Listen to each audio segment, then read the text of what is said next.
In a forgotten corner of the city, hidden between streets that no longer carried laughter, stood a mysterious library that did not appear on any map, its massive wooden doors worn and creaking as if whispering secrets to anyone who noticed, and inside, endless shelves of books stretched into shadows where dim golden light fell on volumes that contained abandoned dreams, unwritten stories, unspoken words, and lives never fully lived, guarded by a quiet, silver-haired man known only as the Keeper.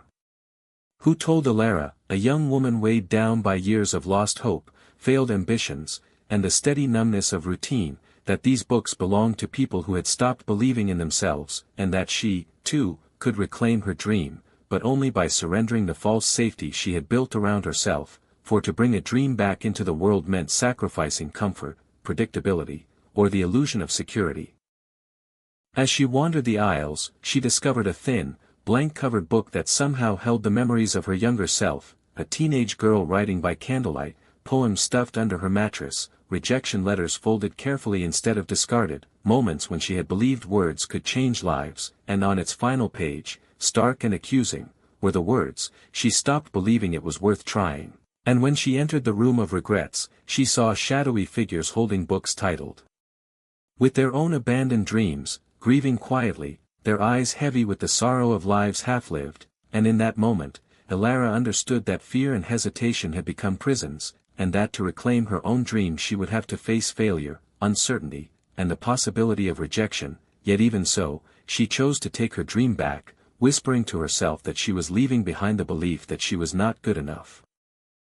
As the book in her hands began to fill with new words, stories, and possibilities, the library seemed to tremble with life, and when she returned to the world, she began to write at night, failing often, struggling, doubting, yet also creating, publishing stories, small at first, then larger, slowly letting her abandoned aspirations blossom, and although she never found the library again, its lessons remained, teaching her that dreams do not die, they wait patiently, and the only thing required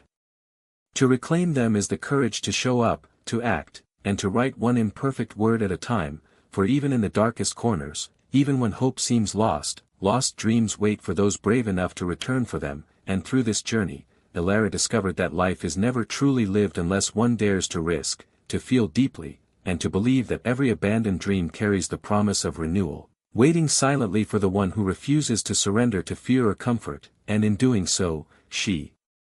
became the living proof that hope, courage, and persistence can awaken the quiet magic that lies dormant in every human heart.